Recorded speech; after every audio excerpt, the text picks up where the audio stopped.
Video کو like کر کے آگے شیئر ضرور کر دینا۔ جانتے ہیں آپ نگاہ کے تقدس کی کتنی اہمیت ہے، نگاہوں کی حفاظت کی کتنی اہمیت ہے۔ آپ نے ابھی دیکھا بدنگاہی کا وبال ارتداد تک لے جاتا ہے، اور نگاہوں کی حفاظت دشمن کے گھر تک اسلام پہنچاتی ہے۔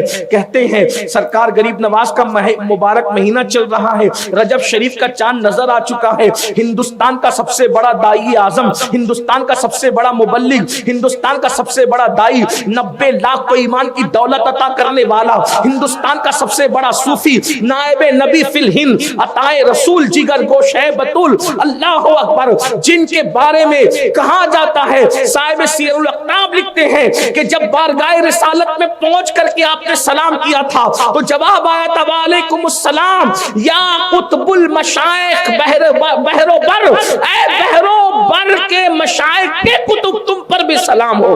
اللہ اکبر، اندازہ فرمائے یہ شان غریب نواز کی۔ ہندوستان آئے، ہندوستان کے اندر پانی بند کیا گیا، کھانا بند کیا گیا، کھانے میں زہر ملا کے دیا گیا، سب کچھ کر لیا گیا، لیکن دشمن کامیاب نہ ہوا۔ دشمن کا آخری حربہ یہ تھا کہ معین الدین کو ہم کسی بھی طرح سے شکست نہیں دے پا رہے، ایک کام کریں، ان پہ جادو کروا۔ جادو کا سہارا لیا، اور بادشاہ وقت نے ہندوستان کے سب سے بڑے جادوگر کو بلا کر کہا اس پہ جادو کرو۔ اس نے جادو کے سارے جنتر منتر استعمال کر لیے، سارے جو ہے وہ اس نے اپنے طور پر جو بھی منتر جانتا تھا سب استعمال کر لیا۔ سانپ پھینکے، رسیاں بن گئی، اور پتھر پھینکا، رک گیا، بہت کچھ کیا۔ آخر میں بادشاہ نے پوچھا اس پر جادو اثر کیوں نہیں چلتا، اس پر جادو اثر کیوں نہیں کرتا؟ تو اس جادوگر نے بادشاہ کو کہا مہاراج مجھ سے بڑا بھی دنیا میں کوئی جادوگر ڈھونڈ کے لائیں تو بھی اثر نہیں کر سکتا۔ اس میں کون سی خاص بات ہے؟ کہ اس کی خاص بات یہ ہے کہ اس نے اپنی پوری زندگی میں کبھی کسی عورت پر پاپ کی نظر نہیں ڈالی۔ اس کی آنکھوں میں اتنی پاکیزگی ہے، اس کی آنکھوں میں اس طرح طہارت ہے، اس کی آنکھیں اس قدر صاف اور شفاف ہے گناہ کے حوالے سے کہ اس نے اپنی آنکھ سے کبھی کسی نامحرم پر غلط نظر نہیں ڈالی۔ یہ آنکھوں کے تقدس کی برکت ہے کہ اس پر جادو اثر نہیں کرتا۔ اگر آپ اس کو کسی عورت کے سامنے کر دیں اور اس کی آنکھوں کو ناپاک اور آوارہ کر دیں تو ہم اس پر جادو کرنے میں کامیاب ہو جائیں گے۔ بادشاہ وقت نے سوچا، اس نے اپنی طرح سمجھ رکھا تھا غریب نواز کو، ہمیشہ سے اہل باطل نے اہل حق کی برابری کا دعویٰ کیا۔ یہ بڑوں کو اپنی طرح سمجھنے کا خط تو ہمیشہ سے اہل باطل میں رہا ہے، تو اس نے اپنی طرح سمجھ رکھا تھا کہ مرد تو موم کی طرح ہوتا ہے، عورت آگ کی طرح ہوتی ہے۔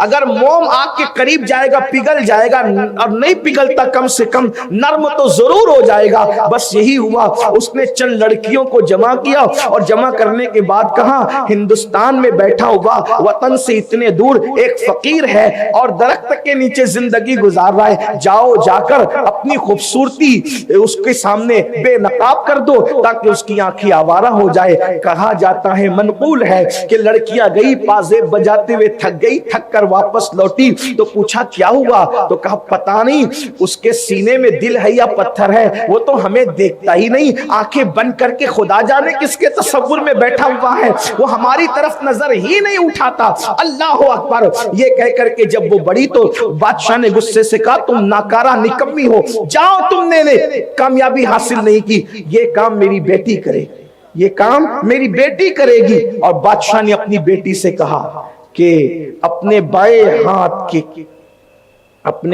ہاتھ کے ہنر سے درجنوں بادشاہوں کا تخت پلٹنے والی میری چتر چالاک بیٹی، جا اور اس فقیر کے سامنے اپنے حسن کو بے نقاب کر دے۔ کہنے والے کہتے ہیں اتنی خوبصورت تھی بادشاہ کی بیٹی، اگر علامہ ارشد القادری رحمت اللہ علیہ کے لب و لہجے میں اس کے حسن کی تصویر کھینچی جائے تو یوں کہا جا سکتا ہے اس کی آنکھیں کیا نرگس کے پھول معلوم ہوتے تھے، اس کے بال کیا سنبل کا پودا نظر آتا تھا، اور اس کا چہرہ ایسا لگتا تھا جیسے کسی جھیل میں ابھی کسی کول نے آنکھ کھولی ہو، اس کے ہونٹ کیا گلاب کی پنکھڑی لگتی تھی، اس کے چہرے کی سرخی لالے بدخشاں کو دعوت مناظرہ دیتی تھی، اس उसके हुस्न और जमाल को अगर हिंदुस्तान का कोई शायर बयान करे तो उसके चेहरे को बनारस की सुबह लिखे और उसके बालों को मथुरा की शाम करार दे। इतनी खूबसूरत थी। तितलियों का बागपन उसके चंचलपन में मौजूद था। जब वो गुस्ल करने के लिए बादशाह के महल से अना सागर के किनारे तक जाती थी तो हजारों मनचले अपने दिल पकड़ करके थाम करके खड़े हो जाते थे। इतनी खूबसूरत हसीन और जमील लड़की को के हुस्न को बादशाह ने अपनी सल्तनत हुकूमत बचाने के लिए दांव पे लगा दिया। खूबसूरत सी लड़की गई और जाने के बाद गरीब नवाज के सामने खड़ी हो गई, पाजे बजाने लगी, पाजे बजा बजा कर थक गई। और जब थक गई और गरीब नवाज ने जो है वो अपना चेहरा नहीं उठाया, बाबा कुतुबुद्दीन बख्तियार काकी बयान करते हैं, सबे सनाबिल शरीफ में मीर अब्दुल वाहिद बेलगिरामी ने भी बयान फरमाया है कि गरीब नवाज अक्सर आंखें बंद करके बैठते थे और जब आंख खोलकर किसी को देख लेते तो उसे मकाम विलायत अता फरमा दे।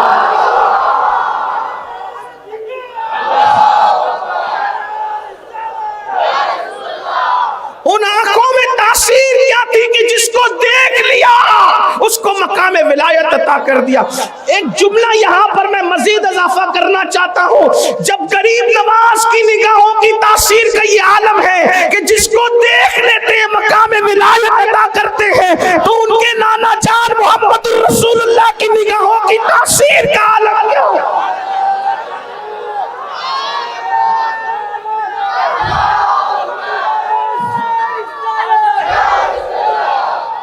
जब गरीब नवाज की निगाह का परवरदा बिगड़ नहीं सकता तो मुस्तफा जाने रहमत की निगाहों से संवारे जाने वाले असहाब कैसे बिगड़ सकते।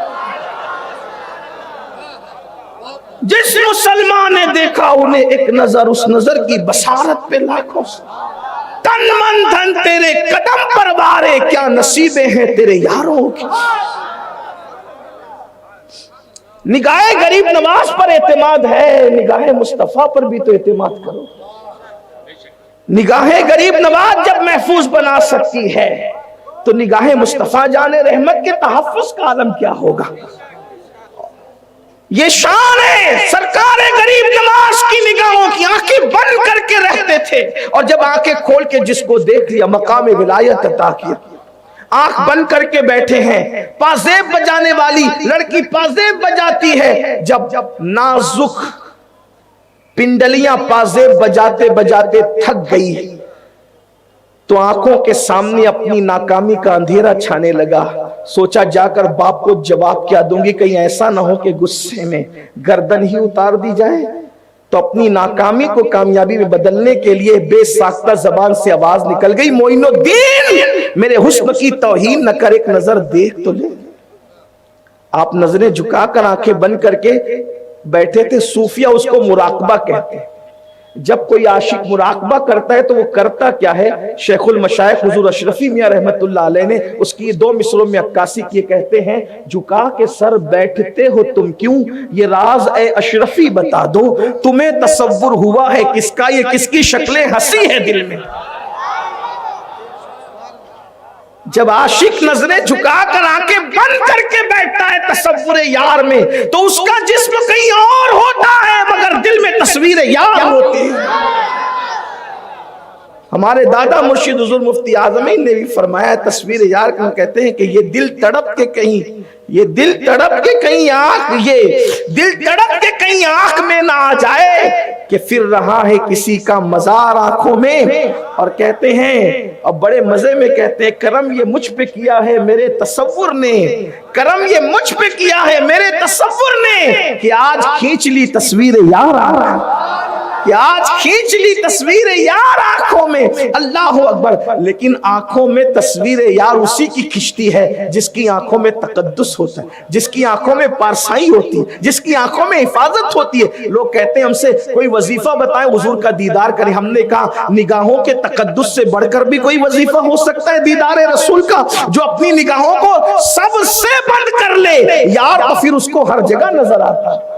मिट जाए ये खुदी तो वो जलवा कहाँ नहीं। अल्लाह अकबर। बहरहाल तो उस लड़की ने कहा मोइनुद्दीन मेरे हुस्न की तौहीन न कर, एक नजर मुझे देख तो सही। गरीब नवाज ने अपने नाना की सुन्नत पर अमल करते हुए कि जब रसूलुल्लाह के दरबार में हातिम ताई की बेटी को बगैर चादर के लाया गया था, हुजूर ने अपनी चादर उसके सर पे डालकर पूरी उम्मत को पैगाम दिया था, बेटी मुसलमान की हो या काफिर की हो, बेटी सिर्फ बेटी होती है, बेटी का तकद्दुस बेटी की तरह किया जाता है। गरीब नवाज ने अपनी चादर उसकी तरफ बढ़ाते हुए फरमाया बेटी इस्लाम इस तरह किसी अजनबी मर्द के सामने आने की इजाजत नहीं देता, पहले चादर ओढ़ लो फिर बात करेंगे। गरीब नवाज की जबान से बेटी सुन के उसने कहा आप मुझे बेटी कह रहे, मेरा बाप तो ये कहता है कि मुसलमान जो है वो जानी होते हैं, औरतों के लालची होते हैं और ये होते हैं और ये होते हैं ये होते हैं। लेकिन दुश्मन के लिए भी कितने खूबसूरत जुमले थे। ये नहीं कहा तेरा बाप झूठ कहता है, फरमाया तेरा बाबा गलत फहमी में कहता है, वो जो कह रहा है वो इस्लाम नहीं, मैं जो कह रहा हूं वो इस्लाम है। उस लड़की ने कहा अगर यही इस्लाम है जो आप कह रहे हैं तो फिर मुझे भी इस इस्लाम में दाखिल करें, कलमा पढ़ाए और इस्लाम में दाखिल। अंदाजा